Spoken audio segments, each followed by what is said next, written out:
You're listening to Trek FM. Want to join in the conversation and share your thoughts on this episode? Join the Babel Conference, our listeners' discussion group on Facebook. Just type BABEL into the Facebook search field, and we'll look forward to seeing you there. This is Steve Sansweet of Rancho Obi-Wan, and you're listening to the 602 Club.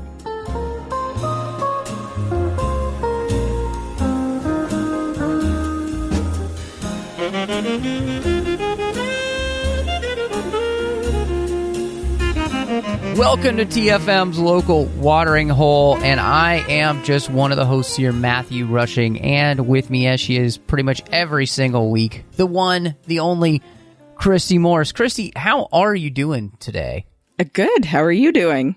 I am, you know what, I'm doing pretty well. You know, I found that we normally record on Mondays, and we're recording on a Monday, and you know what's strange is that most Mondays seem to go by very quickly, which I'm always really thankful for, because the sooner Monday's over, usually the better. And that usually means it's time for the 602 Club night, which by the time Monday's over, I want to be in the 602 Club having a drink. So seriously, I'm with you on that.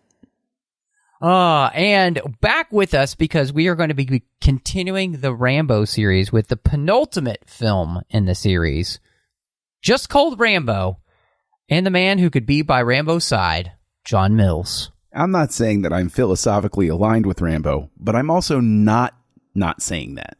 So we're gonna suss that out during the show here. So thank you for having me back. I'm just surprised that they didn't have you play Graham McTavish's role in this. I mean, you guys look very similar. Very, very much similar. Very similar. But you know, the thing is, I was unavailable at the time because they were doing mocap to map my body over Ben Affleck in preparation for Batman v Superman.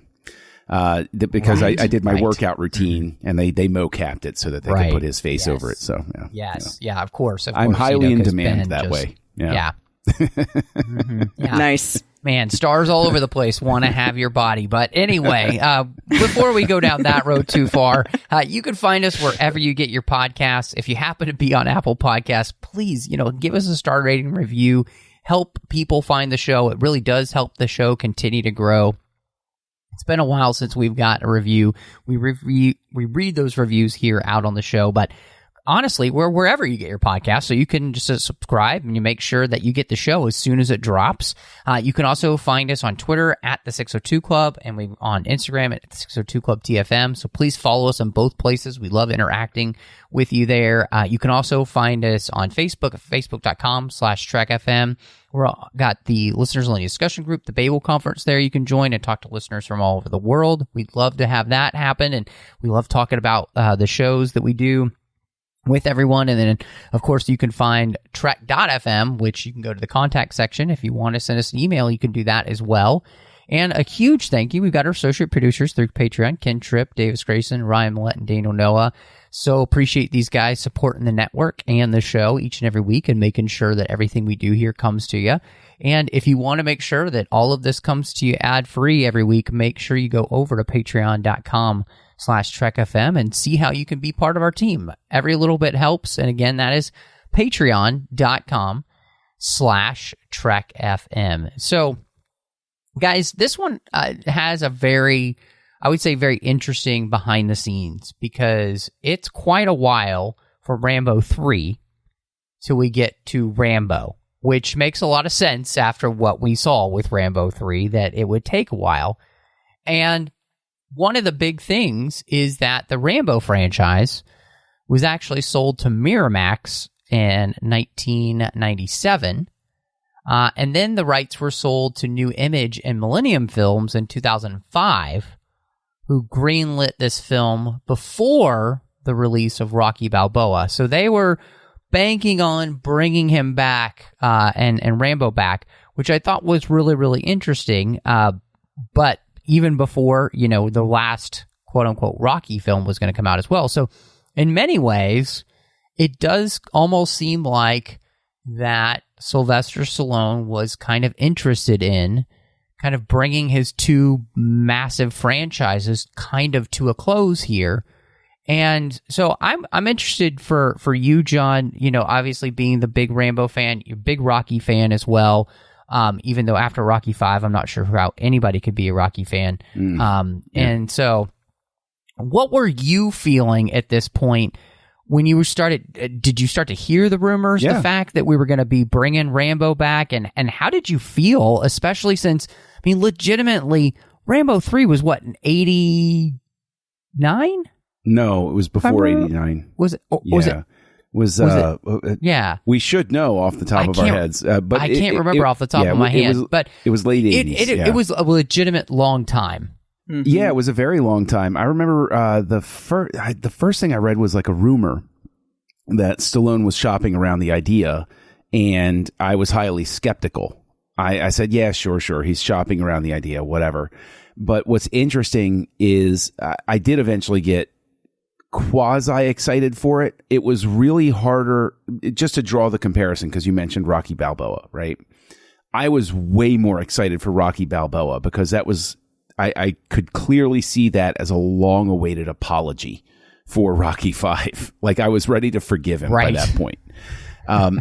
With Rambo, there was really this sense of, after Rambo 3 it wasn't just that Rambo 3 wasn't a great movie. It's that it really felt like the franchise had just lost its steam and its reason for existence. Yeah. That Rambo belonged to a bygone era.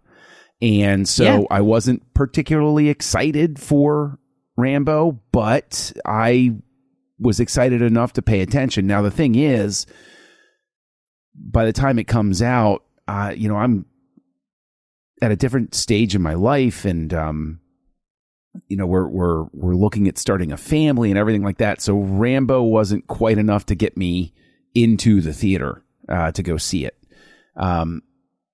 But I remember hearing all of there was a lot of hullabaloo about how graphic it was and stuff like that, which made me intrigued because I remembered the controversy over First Blood Part 2 and that being so graphic and everything. And I said, oh, okay, well, that's kind of interesting at the very least. So eventually I did get to see it. But what I'm really sort of fixating on here is I think there have to be other people that have sort of explored this in the past and stuff like that. So there's no way this is an original thought on my part. But if you really think about it, with the timing of this, it's almost as if Sylvester Stallone proved that there was a market for old franchises coming back, because this predates Star Trek 09. This predates The Force Awakens. This predates a lot of things. And now we're sort of in reboot hell. And I think that Rambo and Rocky wind up proving that there was a market to be had to bring back these nostalgic franchises and give them one last go, at the very least. Yeah, I think you're right. And Christy, on that, one of the things that Stallone, and one of the things that took so long, was the fact that Stallone just didn't feel like they could come up with a compelling idea to bring him back. And that any of the ideas they were coming up with just kind of lacked, as John mentioned, this kind of essence of what the character is, and like almost its reason for existence.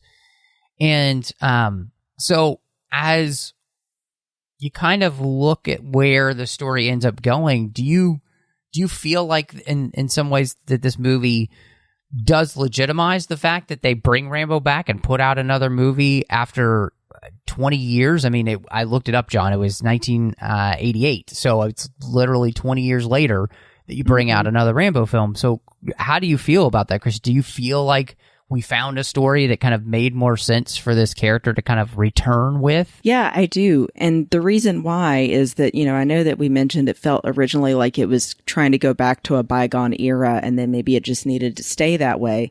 But I want to challenge that and say maybe what Stallone ended up doing with Rambo that wasn't originally the plan was making it timely, related to whatever military issues are going on the time that the movie is coming out. So initially it was closer, the original First Blood, closer to the time that Vietnam had happened.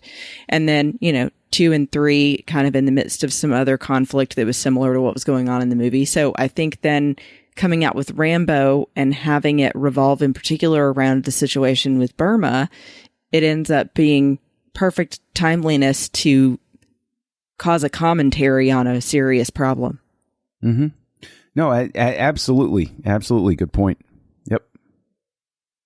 So and that's and my I was take on going it. to ask both of you, because in many ways, then what you kind of end up doing is the kind of thing that the Bond movies try to do, which is have some sort of like timeliness to the situation at hand, and then use that as a way to kind of wrap a fantastical story around.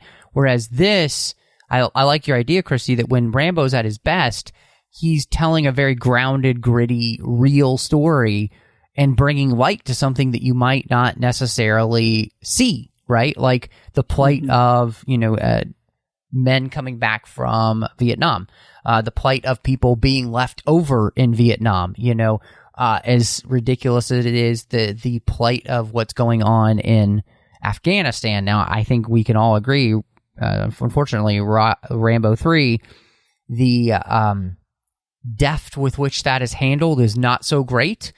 And yet, I would say that what makes this so fascinating is that when they cast Kin as the wonderfully terrible, I mean, he's just horrendously terrible commander of the militia or the military army, he actually was a former Karen freedom fighter. And he knew that his family could be incarcerated in Burma because of his role here, and yet he felt like this would help bring awareness to what was happening in that area of the world. And so it really does feel like, it's almost like Stallone had learned the lesson from Rocky 3, where you really don't deal with the subject in a well thought out manner, and that this has a lot more thought put into at least how it's portraying the situation at hand. What's interesting too is, of course, there's no novelization of this, but in the foreword to the novelization of Rambo 3, David Morrell, he discussed with Stallone just the idea that Rambo was going to be coming back, and he shared that Stallone said to him in acknowledgement of what had gone wrong with Rambo 3, he said, I took the character back to the basics. I took him back to what he really was for this movie. And so Morrell was very generous, and he said, I was glad to see that he had, gotten back to that place and figured out that Rambo 3 wasn't what the character was about, sort of thing. And in terms of the authenticity, what's really difficult is the fact that the movie is still relevant about this area of the world. Very relevant, like disturbingly relevant. And even though Rambo verges on sort of grindhouse mentality in terms of its brutality and gore and just the graphic nature of what it shows, this is almost like that midnight movie, crazy monster movie that you go to see, where the violence is so over the top that the audience is almost watching it for the cringe factor of how much can you withstand to watch. It's still, this is no Bone Tomahawk, but God, yeah, no, yeah, thank you for putting that image back in my head. Great film though, recommend it, everybody. But the thing is, it's couched in this, it feels so necessary what's being told, and what's rough about watching it this time is sitting there in the back of my head saying, this is still relevant. And how long ago did this movie come out? And it winds up, I really think this winds up, watching it again, delivering what I think is one of its core messages, which is we are awfully choosy about the outrages that we have a problem with.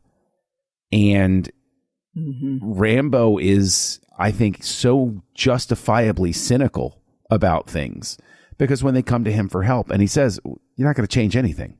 What are you even doing? No, turn around, go home. You don't want to do this. And it's like, you don't want to be on Rambo's side, but how can you not, when you watch all of these things, think to yourself, why would you go over there? Like you can cry, you can feel terrible about it, but you don't stand a chance of changing it. So why, like, I don't know. I mean, I know I'm sort of rambling, but it's just, it's such an emotionally draining experience to think that this is all, while it's a fictional story, that this is basically all true. That's just such a gut-wrenching thing to go through. Yeah, I think that it's a good thing that you said that, because that's definitely the thing I think they preach the most in this movie through what they're showing you, is that you have Rambo on the side of how can just one person or even a group of 5 or 6 people come in and make a difference with something that they're saying has gone on for 60 years. Mm-hmm. Mm-hmm. And yet you still also, just because I think that we always, as a human race, cling to some kind of hope that, you know, something is worth it, that we think like that woman, you know, who's saying, if it's not me, then who? You know, and that I do love the quote that she says that, you know, it's like, it's not wasting your life to save a life. Mm-hmm. But I also see his point of, are you really expecting you're going to be able to save anyone? Yeah. Yeah. And like, you don't really understand all the depth of what you're going into. I mean, I absolutely think that you know, that's something that's really important. And John, I think you picked up on one of the great themes of this, which is we're absolutely living through a world right now where people are completely choosing to what they get outraged about, what they don't get outraged about. And the fact that these type of things are literally happening in countries, things like this, exactly like this, and or akin to this, and we just turn a blind eye to. I'll let you go search on the internet. I'm not going to get too super political, but it's happening, and Sure. and people aren't getting upset about it. And it's because it quote unquote doesn't have anything to do with us. It doesn't impact us, right? And so that we just turn a blind eye to. And I absolutely think that this movie is to be praised for that.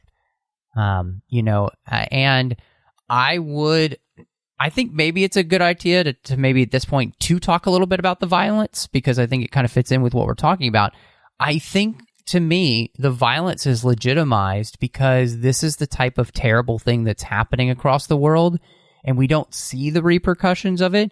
And this showing us what it looks like to have somebody get blown up by a landmine, or to be, you know, horribly I mean, we talk about like wanting to take care of women and everything, the mistreatment of women that we see in this, or young children that we see in this, like just the dehumanization and treating people like animals. This is the kind of thing that's happening. And I think that the violence and the situations to which this movie puts the characters in is all too real and too much of the world that we want to turn a blind eye to. And so I can't say that the violence is really over the top, because when you blow somebody up, that's what it looks like. It's not a pretty sight, you know? Yeah, and the thing is, there's a real difference, and I think that sometimes what happens is people, when they want to criticize something that's violent like this, they look past how it's being done, why it's being done, the context in which it's being told, and they wind up conflating glorification with reality, right? You can go to any number of outlets and see realistic looking violence in a horror movie. Tom Savini built a whole career out of making the most realistic beheadings you could possibly see. And the horror movies of the 80s were in an endless game of one-upmanship to see what they could tear out of a human body in a creative way while somebody delivered some sort of awful one-liner or something like that. Whereas this, if you're going to drive home the point of how barbarically awful the bad guys, quote unquote, and I'm not saying quote unquote because they're not bad guys, or that I'm saying, oh, I'm saying quote unquote because that's just, it's a term that feels like it's dismissive, and I just can't think, the villains in this, how on earth are you going to convey how terrible they are without it feeling like some sort of glorification of the violence? akin to you watch something like Rambo 3 and you can make an argument about glorifying violence. There's the big helicopters and the huge set pieces and things flying everywhere, and he blows a guy up with an arrow and all of these sorts of things. Whereas with this, it's this visceral, real, horrific stuff that you're watching, and it's making a purposeful statement by showing it. And that, I think, is why the violence in this operates on a different level, and why it's also so much more uncomfortable to watch than when I sit down and watch a slasher movie and say, oh, that's gross. How did they do that? I watch this, and I have that knowledge. I'm watching what it looks like when it really happens. And in my brain, I know it's a movie, but at the same time, I know that this is based on what's actually going to happen when somebody gets shot, when somebody blows up, when somebody gets run over, anything. So, yeah, I agree. I think the violence in this is difficult, but justified. Yeah, I'm 100% with you as well. I think that it's something that needs to be in this so that they can show the realism of what is happening, exactly like you said, John. And of course, it causes people to cringe, and because it's supposed to basically make a statement of there are things like this going on right now that you don't have any idea about, and that something needs to be done about. And I think it really, it's supposed to awaken that care about humanitarian things and people that usually, like you said, Matt, like set it aside as it doesn't affect me. I'm in a whole nother country. I'm fine, whatever. And I get like there's sadly so much of this that it's like you have to pick which one that you care most about, but acting like it's not happening doesn't make it any better. Mm-hmm. Yeah. Well, if I can interject too, I think that on top of what you're saying, is the fact that the villain is not a mustache twirling bad guy. He's an extremely believable villain because he has an economy of dialogue and expression that is very real. He's not having exchanges with Rambo like, what are you? I'm your worst nightmare. There's nothing like that. This is just a completely believable, real, horrifically bad person, and the people that follow his orders, which is, that even gets into a whole different sort of discussion, but it's really, really fascinating. Yeah, I think I appreciate what both of you guys are saying here too. And John, I think you nailed something in that sense where, the villain feels very real to this.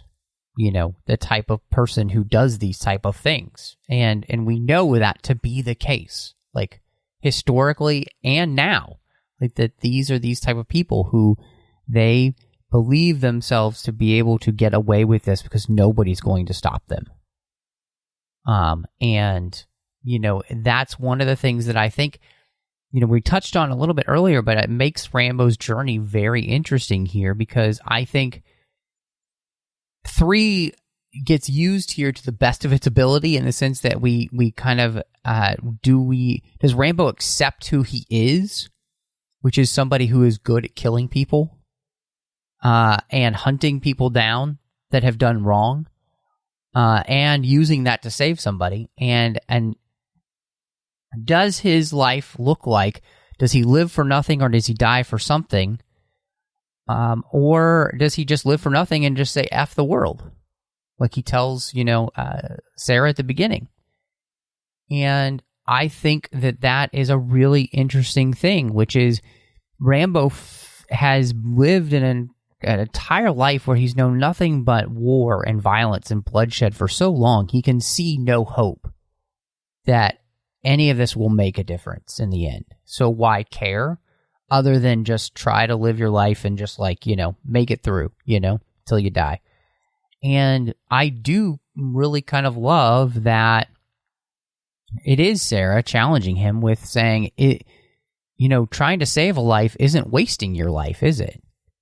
And that really brings him alive because he realizes I could make a difference. You know, I could have an impact by putting an end to, you know, using the skills that I've been given, you know, quote unquote, to make a difference by putting down people who would treat others like this.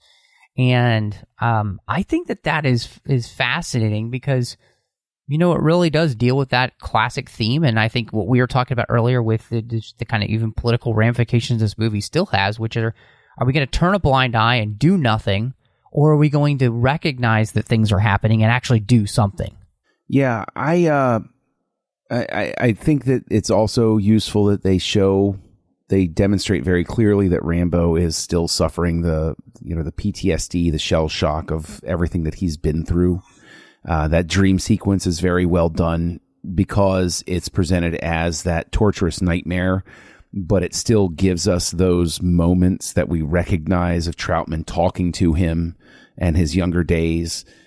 So it roots us back in the previous stories, and while at the same time, you know, giving him that sort of, you know, trauma. But you know, the thing that I struggle with this movie, and I think it's because it's the question. It's not that I'm struggling with the point. It's that I find myself so much watching this, and it's hard to come away with the idea that they were right to ignore Rambo in the beginning, right? Because it is one of those things where, yes, the point of it's not wasting a life to save a life, but at the same time, recognizing that you have to be comfortable that in order for those situations to resolve themselves, you do need to send in the mercenaries. You do need to send in somebody like Rambo. To borrow a line from one of the other characters in the movie, you have to send in the devil to do God's work. And that's an uncomfortable statement. And people don't want to think of, well, we have to have an army of people who, if they weren't in the military, would most likely cause a lot of problems at home. You know, like people, I think in general, aren't comfortable with that idea. But it really is the truth that this group of people are not pleasant people. They're not happy people. It's not like they are doing this because they enjoy it. They're doing it because it's the only thing that can sort of like quiet the voices for them, I guess. Right. Although some of them are in it because of, you know, money. But like, I think that it's also a strong suit of this movie that instead of having Rambo be alone, that we have this other cast of characters, the mercenaries, to illustrate who Rambo is really. That he's not your typical guy who's dealing with this, that he really is thoughtful in trying to find peace. He's not a mercenary. He could have very easily been one of these mercenaries. And so contrasting him with them, I think, is a really strong move on the part of the script to set up further illustrating Rambo's character and also making what happens later in the film a lot more believable than him and Troutman taking on the entire Russian military in the desert of Afghanistan. You know, like there's a much, it's a really, really well handled matter in the script, basically. Yeah, it's like they took note of that and possibly negative feedback from it and said, okay, this time we're going to show a more realistic view of that kind of sequence where he's got help. Right, exactly. But it does really do a great job, even though there's no dialogue in that scene where they've finally killed all the quote unquote bad guys. And, you know, Sarah is walking down to try and find her fiance. It's Rambo just observing. And I think he's feeling that quiet sense of a little bit of peace that he's saying, look at all of these people whose lives I've saved because of what I did here today. and that he's realizing he is living for something and he doesn't just have to survive, that he could do something like this. Mm-hmm. Mm-hmm. So I did really like that. Yeah. Yeah, I do think I like really the fact, like you guys are saying, that we have him be with other people. And like you said, the juxtaposition, John, between him and the mercenaries, and the fact that he has not become that type of person, you know, who's using his skills just to make money.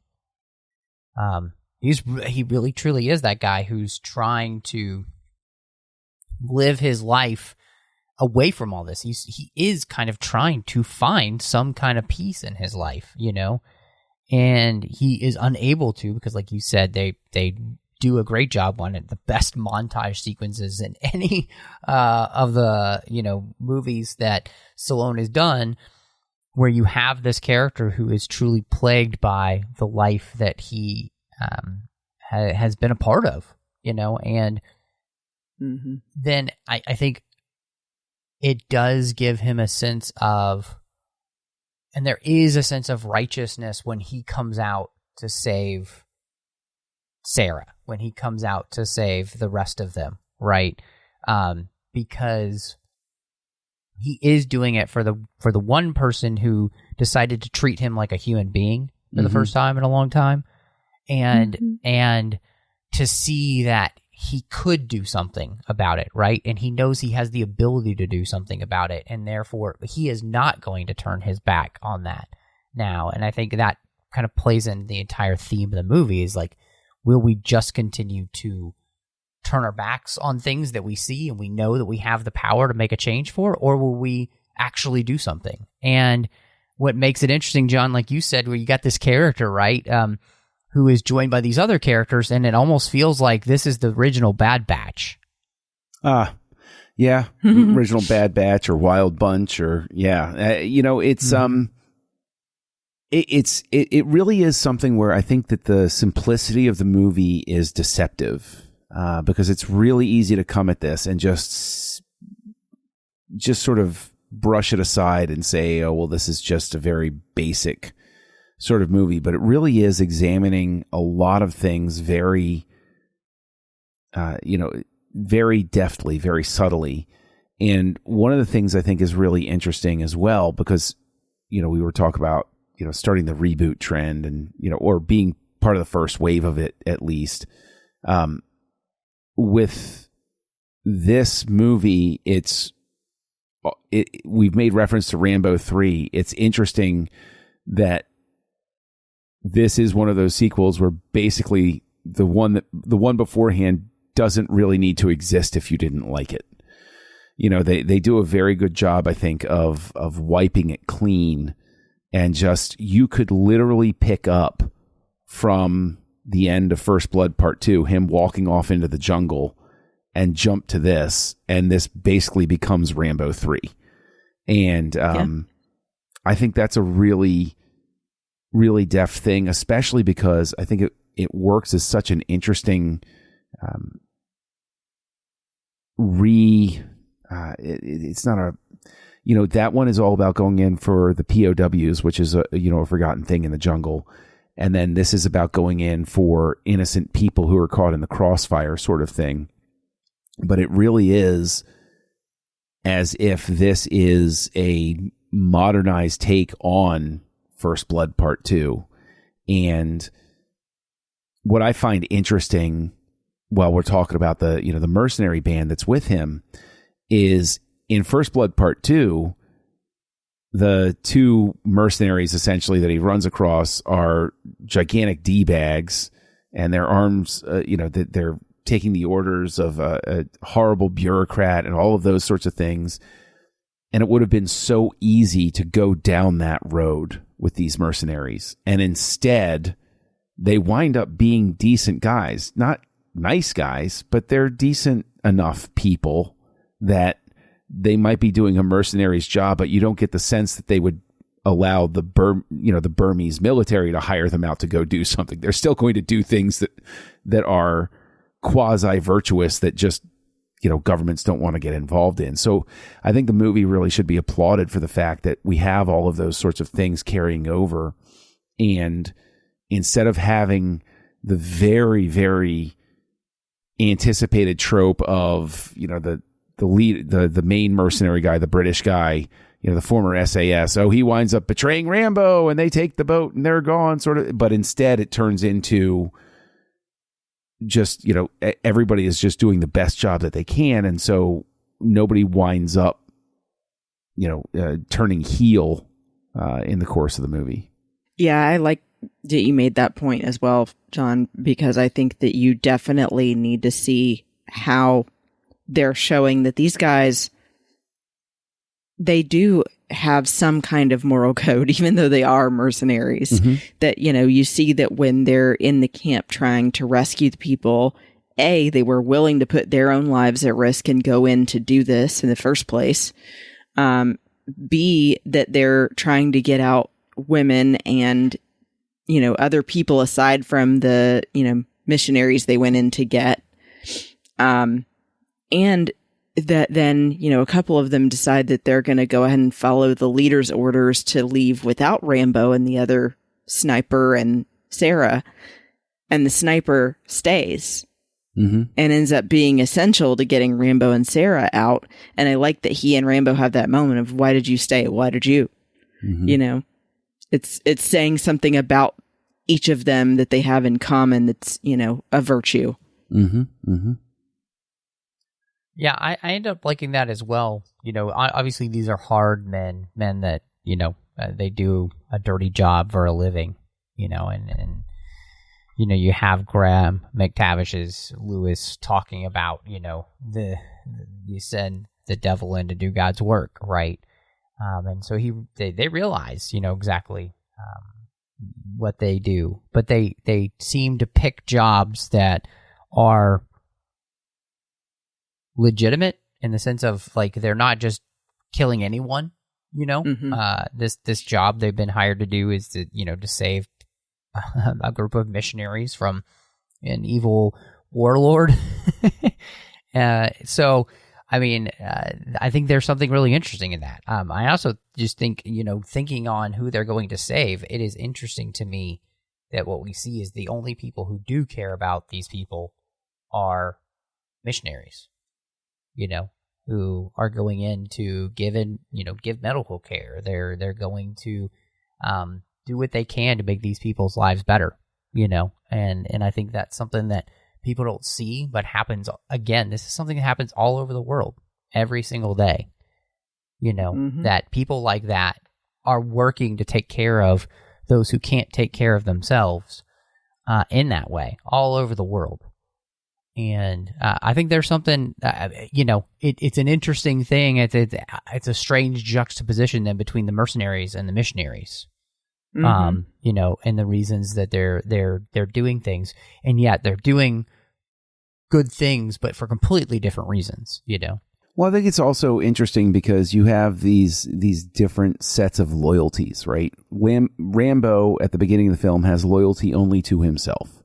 Although, right. He's still doing nice things. He's catching fish and giving them away to people. He has a crew that he obviously treats well. Mm-hmm. And in terms of the loyalties, one of the things that I always hit on with any sort of story, real life or a movie like this or what have you, is the fact that the band of people following the warlord all have the ability not to. All have the ability to kill him. All have the freedom to make that choice. There are more of them than there are of the warlord.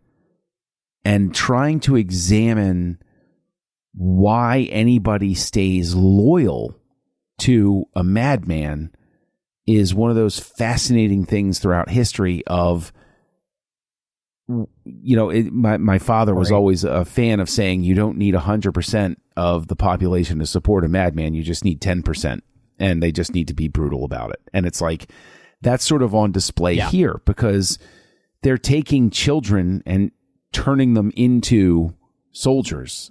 And then you see what they turn into when they have that giant rave, that giant awful thing going on. And it's just interesting because the mercenaries don't have any loyalty per se, but they're at least able to function as a social group and understand each other's importance and place in it. And so I just think it's a really, really interesting sort of examination of these different loyalties in groups and those groups set against each other. Yeah, well, I mean, it's a illustration of sociology. You know, I remember initially in college learning about groupthink and how that's the thing that's behind these mobs that just behave totally differently than when you're just a few individuals and you think individually. And that, you know, it's exactly what you're saying, that you only need 10%, but when they're passionate enough about it and they're, you know, willing to go through with things, then they're the part that's always going to continue to win. And it's unfortunate because, like you said, the numbers are actually in their favor of throwing the guy over. But I wonder, too, if part of that rationale to someone in that situation is that, okay, even if I do want to overthrow him, how do I know that everyone is going to go along with that? Mm-hmm. Mm-hmm. You know, it's kind of the them or me situation. Mm-hmm. Well, and a big part of it is, you know, these men are getting something out of it too, right? Mm-hmm. They're the ones who get to be in power, right? And so I think that's the other thing. Like you said, John, you have to have those people who are willing to follow you, and then they are brutal about it.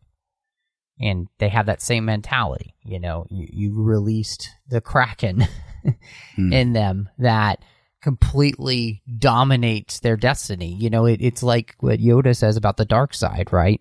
You know, once you go down the dark path, forever will dominate your destiny. And so, you know, you take these young boys and you train them to become this thing, and you let them run loose with their wildest inhibitions, completely uninhibited, and they're able to do whatever they want, satisfy themselves in any way possible. And, you know, you turn them into this, you know, and all while under, you know, the leadership of, like you said, like a madman. And so I think that's something that is really done well in this movie. And again, it's another one of those places where this movie is excelling in a way that many of the other movies hadn't. Mm-hmm. And probably excels, I would say,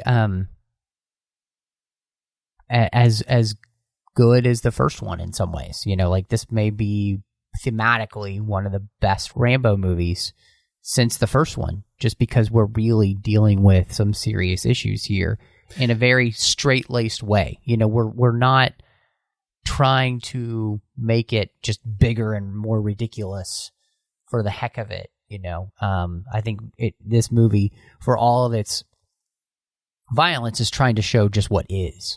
Mm-hmm. I do have one question for you guys, because I was really interested. I didn't realize there is an extended cut of this movie that is 9 extra minutes, and I wondered just if either of you had seen that extended cut, and if you had, what you thought of it. No, I haven't. I was familiar with scenes that were cut. I don't, and this is going to sound terrible, I own it. I don't think the version I own is the extended version. But no, I want to say I've seen the cut scenes, but I haven't seen an extended version. I know there's an extended version of the next one that I haven't watched yet. But yeah, I've heard that too. Yeah, no, there definitely is. For Last Blood, there is an extended cut that puts in something like, I want to say it's something crazy, like 15 more minutes or something. Wow. I guess maybe we'll have to cover that then. Well, I have seen the original. Anyway, that's for the next time. All that rambling to say, I don't think I've seen the extended cut. And when I saw the scenes, it was so many years ago that I don't recall them. So I think there's an extra scene where she goes back to, like, it takes a little bit longer to get him to go down the river or something, or up the river in that case, I guess. I want to say that's part of the extended stuff. because that's really the one part of the movie where I think the mechanics of it are very clunky, is in the beginning. And I don't know if it's clunky because we know he's going to go. We know where this has to eventually go. And so Stallone is trying to put in a sense of doubt about it. But then he knows that we're aware that he's fibbing through that. And so there's almost this odd sense of non-committal about whether we're supposed to doubt that he's going to actually do it, or let's put our foot on the gas and just get there as quick as we can. And so I think it adds a sort of like odd staccato rhythm, to like the first 20 minutes of the movie. Yeah, it definitely does feel weird because like it did stand out to me, for example, he and Sarah constantly looking at each other during the Cobra fights. I'm just like, are they trying to say that she's got something up her sleeve? It was just weirdly put together. But yeah, I do agree that it's kind of that knowing thing of like, when you know that someone's the hero, they're not going to die. It's that same kind of thing. Like, you know that this movie's called Rambo, and that the formula has become that some people go in somewhere they shouldn't, and he has to go in and save them. You already know he's going to do it.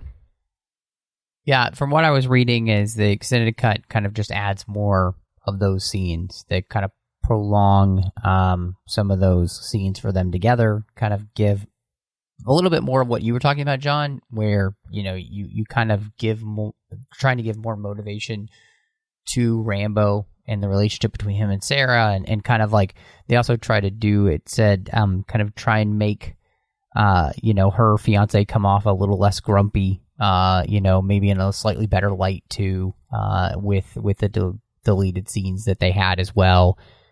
So, I think all of that, I think you're right. If there's anything I would have loved in this movie was just to have had a little bit more time to breathe in a few of those type of scenes to help us get to that point where we're going to jump into, everything that we know is going to happen. And so...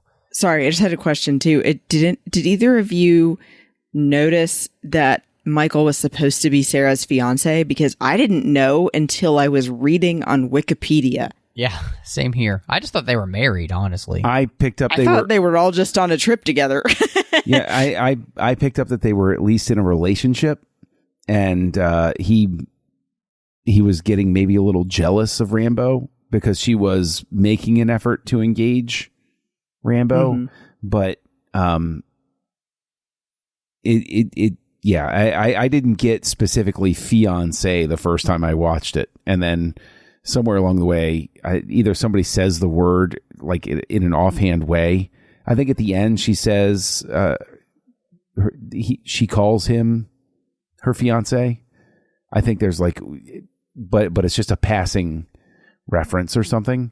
But yeah, I know that the first time I watched it, I wasn't really picking up on them being engaged.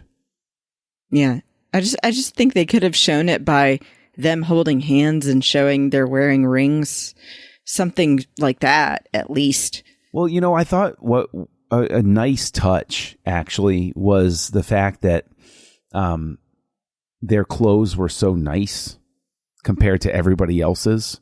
And I think that really did a very good job of visually enforcing that they didn't understand the situation they were going into. They looked like tourists as opposed to people who lived there. Whereas if you saw Rambo walking around, you would say, oh, well, that's a Caucasian guy, but he's okay, but he's part of this life, right? He looks like he belongs. Whereas they walk in and you're like, why are they here? Because their clothes are all nicer and they're designer labels and stuff like that. And it's like, I think that the costuming, and I think that in general, costuming doesn't get enough credit when it's done well. And I think that the costuming in this does a really good job of communicating them being fish out of water, going into a situation they don't quite comprehend. Yeah, like even down to their shoes. I think they show that they're wearing either like nice hiking boots or maybe even Chacos. Yeah. Yeah, I mean, and it's interesting too, because I think one of the things that they do as well is that it just kind of shows that they're not prepared to deal with what they're going to face there. And you got the feeling like that they've done this before in different areas, but they haven't ever been anywhere this bad. Mm-hmm. You know, so they think that they understand what they're getting into, but they truly don't, you know, and I think that really works. And part of that is, you know, we don't have a massive cast of well-knowns here, you know, but I think all the casting works pretty well for the most part to do a good job. You know, Julie Benz, I think, is doing a great job of doing everything she can to give dimension to this role.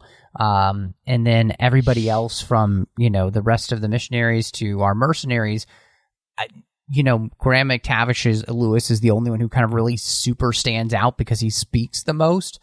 But I think everybody else is good. And if there's anything I could say is I almost wish as we had just spent a little bit more time there too with the mercenaries, so we could give them a little bit more time to be have a little more character development, so then we kind of care more about them.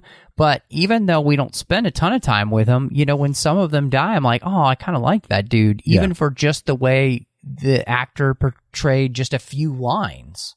Mm-hmm. Yeah, and I think that it's also an accomplishment because, like you said, with a few lines, a lot of that goes into that. It's the actor being able to communicate non-verbally, but it's also the camera work in this, I think, is really good and really well suited because it takes on it has that purposeful lack of polish, and that's for lack of a better term, but it has that rough handheld quality to it that I think lends a lot of the realistic feel to this story, as opposed to if you go and you contrast that with even First Blood. It's a lot of locked camera shots and some very, you know, very staged scenes.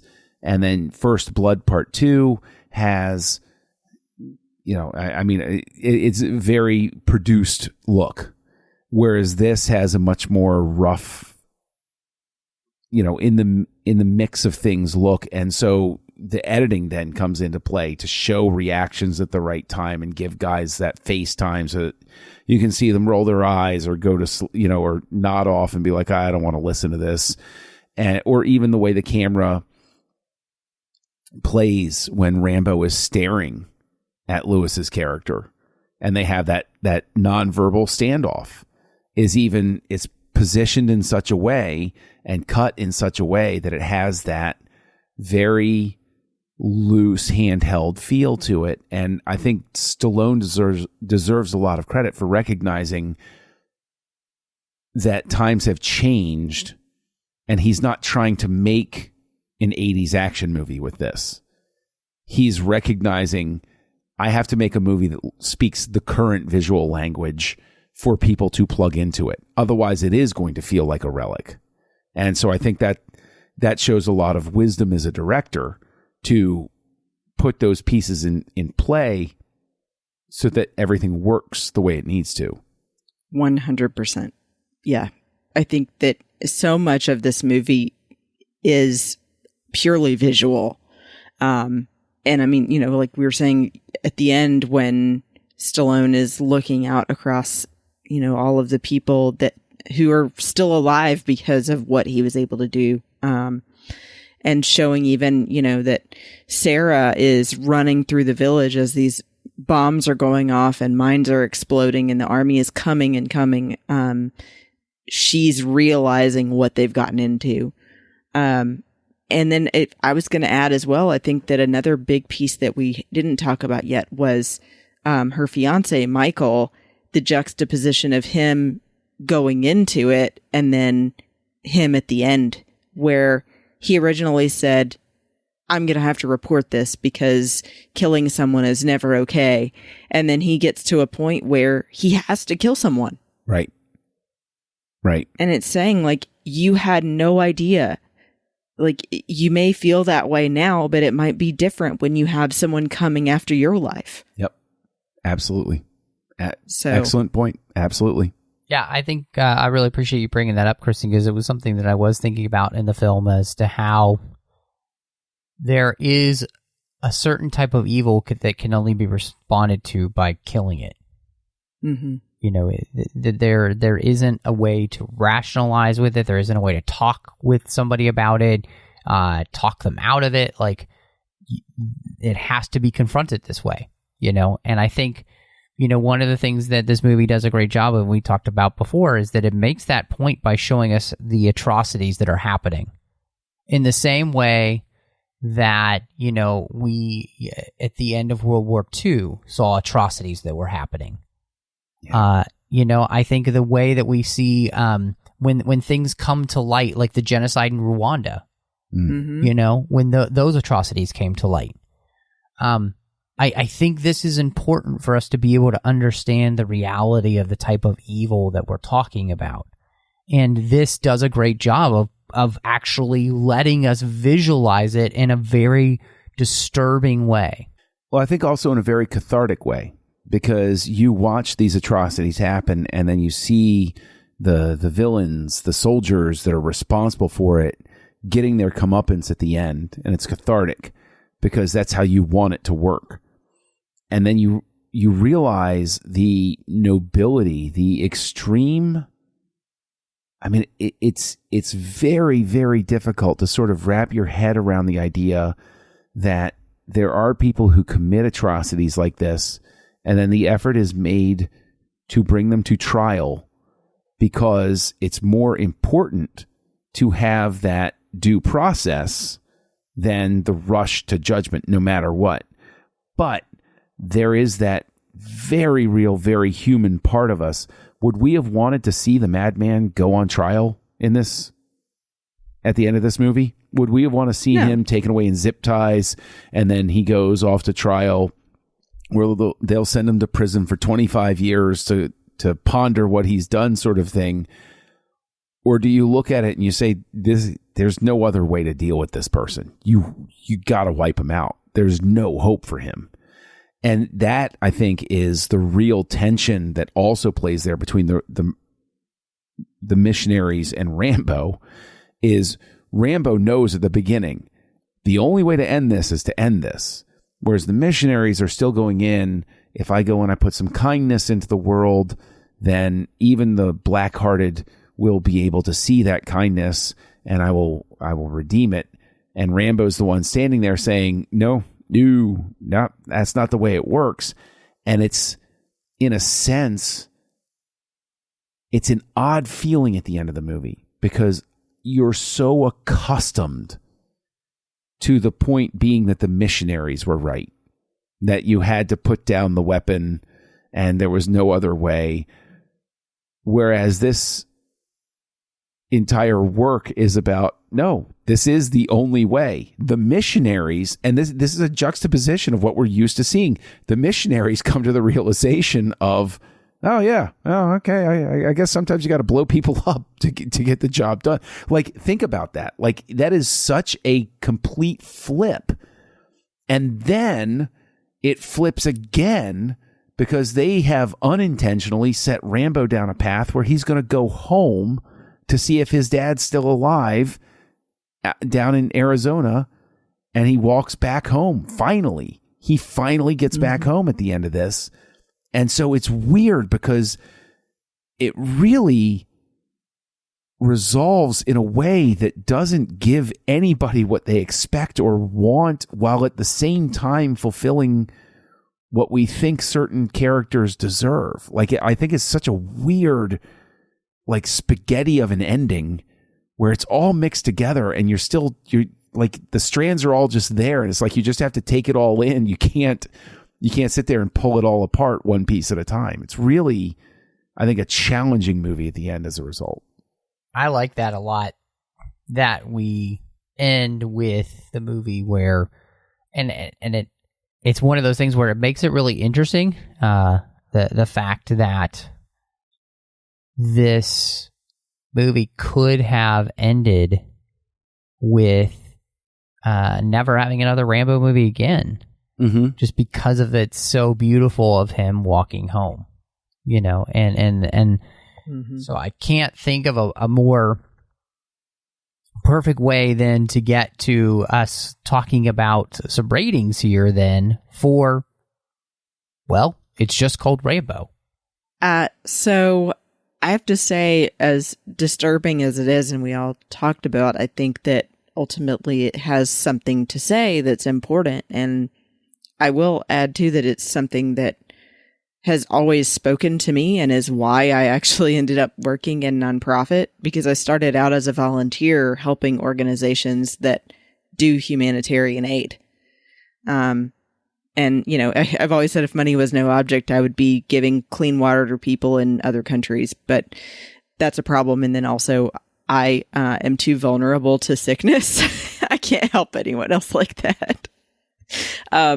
So I like having these kind of things brought to light so that other people can have that same life-changing moment of it, like, wow, there's so much more that I don't know that's going on around me. And so I think that it does need that level of disturbing factor, because it's trying to show you the extent of things that you don't know are going on. And that ultimately I think it's a compact story that does a good job. So I give it a 5 out of 5. Wow. Because I can't find anything wrong with it. I mean, you know, like I think people's number one thing would be saying that they felt like it was too violent, but it's intended to be. Wow. 5 out of 5. Cool.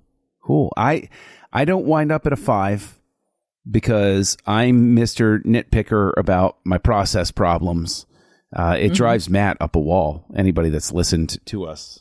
Sometimes, yes, it does. It absolutely does. Rogue One has those problems. And I think that Rambo has a couple of those issues. But it's a solid 4 out of 5. And every time I watch it, when I'm going through the violent parts, I'm thinking to myself, oh, gosh, there's no way this is so terrible. But then I come to that point at the end every time where I say, oh, wow, this really is kind of challenging and really throwing it in my face. And it does have things to say. But the thing is, it has things to say in the way that I think films should.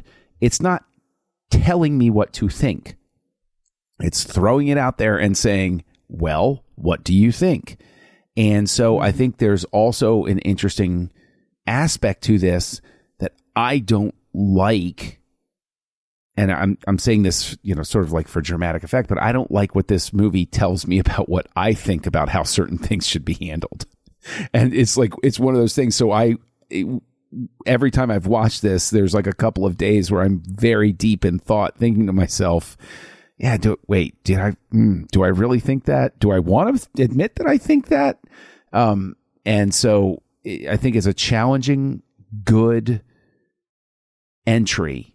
And I think that in terms of sequels, it's especially successful because I don't think you need to watch another Rambo movie to come into it, which I think is really the mark of a strong sequel, that somebody could come into this and watch it modern day, and they don't need to have seen the first 2 or 3 movies.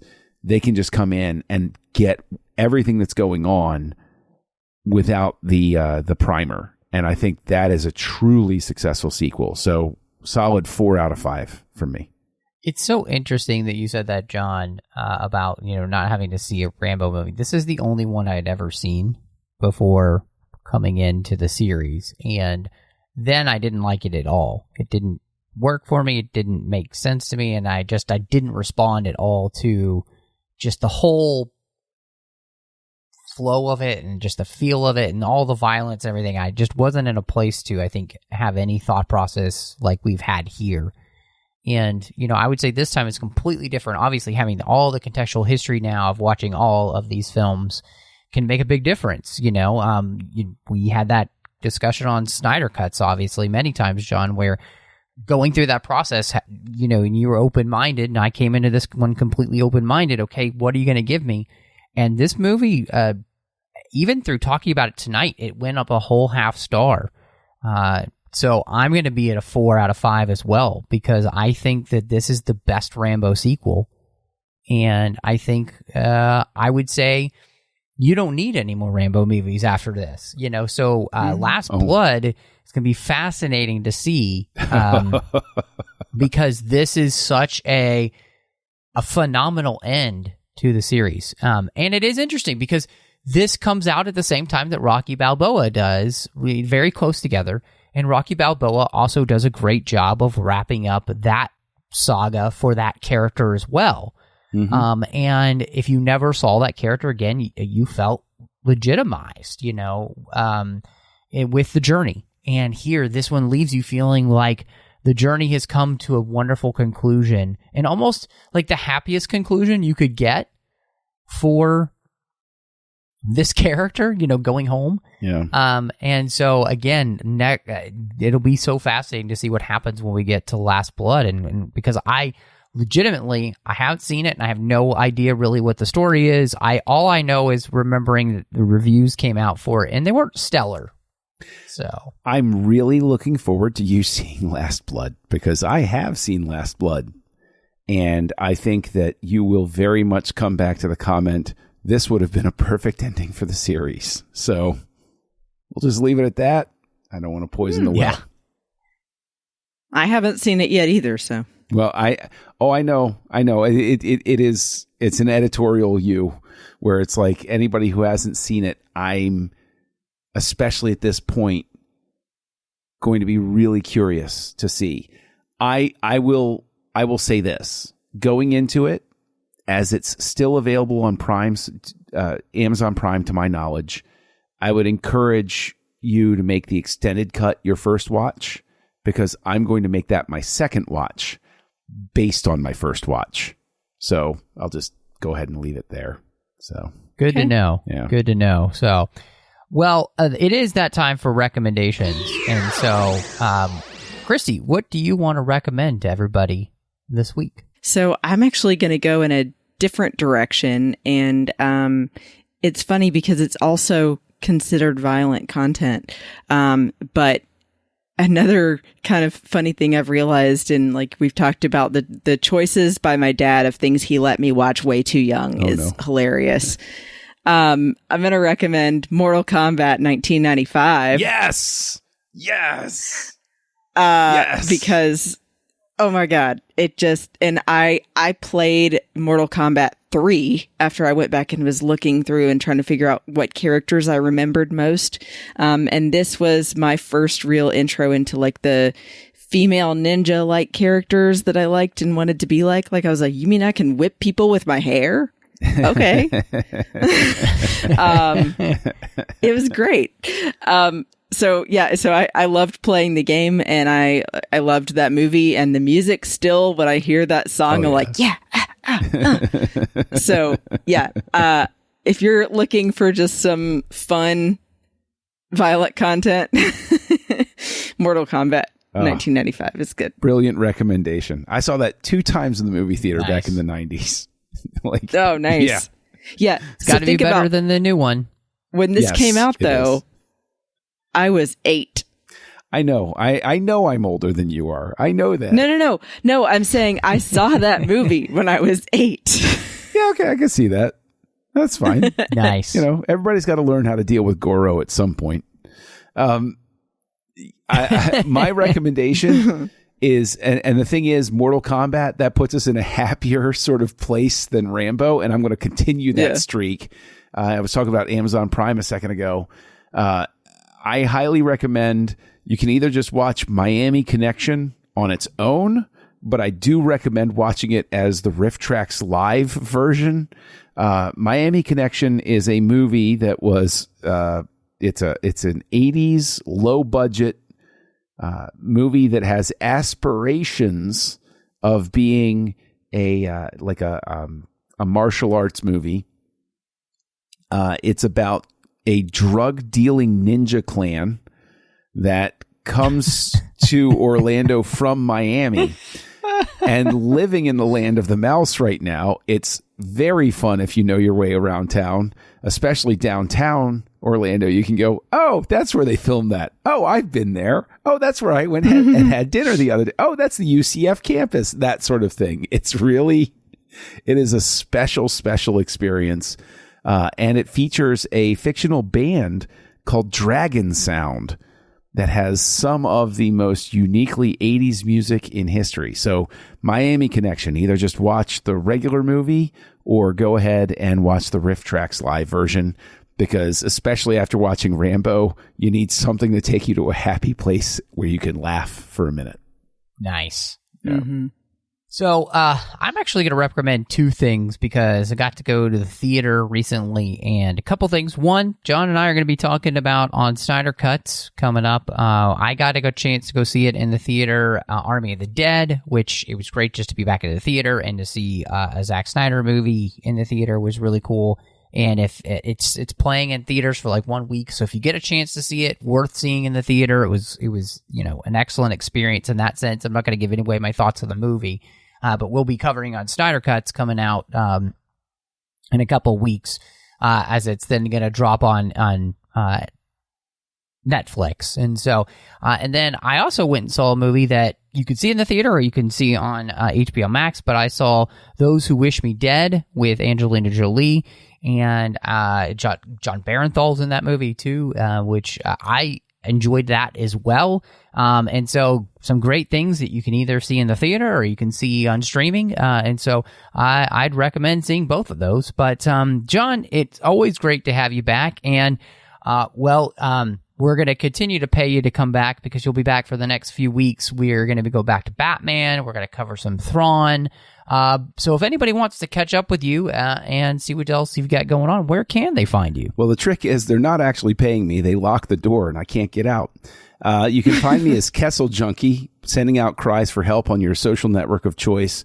I highly recommend connecting over on Letterboxd because I have a lot of fun writing pithy and sometimes snarky movie reviews. And I'm also well known for watching terrible movies on purpose.